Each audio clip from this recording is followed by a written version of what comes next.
Welcome back to session 22, the characteristics of Francis's vision of the gospel life. The earlier rule developed over the span of 15 years. It underwent several phases of development, where Francis and his brothers, repeatedly reworking earlier material, tried to explain what the evangelical life meant.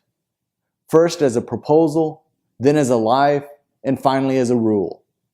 With each redaction, the earlier rule instructs the brothers about the practical implications of the evangelical, mendicant, and penitential form of life envisioned by Francis and his companions. Thus, the historical text suggests that the earlier rule is a work in progress that both inspire and reflect the social movement of Francis and his fellow brothers. The earlier rule navigates the ways of flesh and spirit, the ways of the world and God, the ways of vices and virtues, and the ways of words and deeds. That is, the ways of the brothers are to live the teachings of Christ by following in his footsteps. This process helps identify the earlier rule with a textual community headlong involved in a social movement born of the gospel. The 9 thematic sections of the earlier rule structure embeds and transmits the instructional lessons for the socially engaged textual community. The two interlock.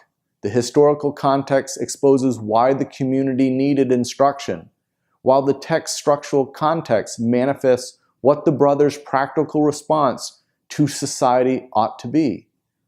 Together, they help explain how Francis and his brothers understood their religio, that is, the evangelical life they profess to live. Here, the consideration of the early rule ends with a consideration of 10 characteristics of the brothers' gospel life. 1. The gospel life centers on the teachings and actions of Jesus. Those living the gospel strive, especially amidst failure, to embody Christ in their words and deeds. 2.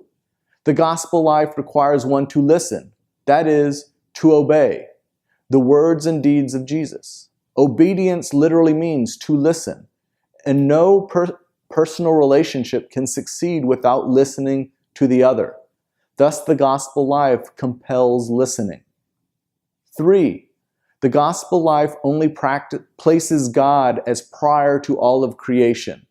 Thus, all humans should be humble before each other because they are all equally after God, without distinction. 4. The gospel life recognizes that the manifest need is more important than strict rules.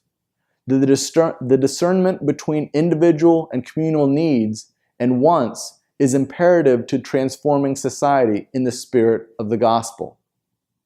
5.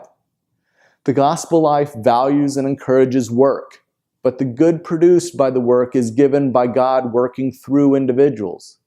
Hence, the individuals should thank and praise God and not appropriate the good solely to their own efforts. 6. The gospel life sees an interconnection between the outer life of the world, where the body acts, and the inner life of the spirit, where the heart desires.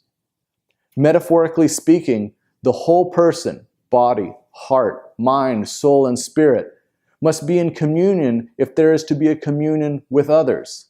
Inner conflict breeds outer conflict, and vice versa. 7. The gospel life places others before self.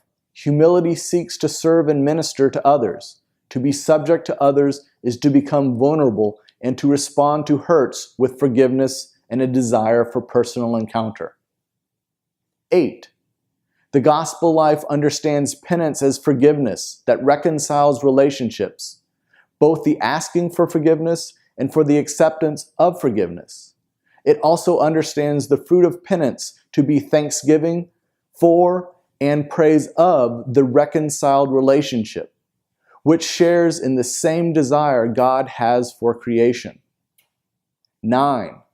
The gospel life embraces poverty and solidarity with the poor. People are more valuable than things. An excessive possession of things creates suffering for people.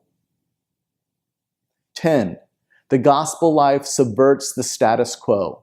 It calls for the transformation of human relationships and therefore the transformation of society.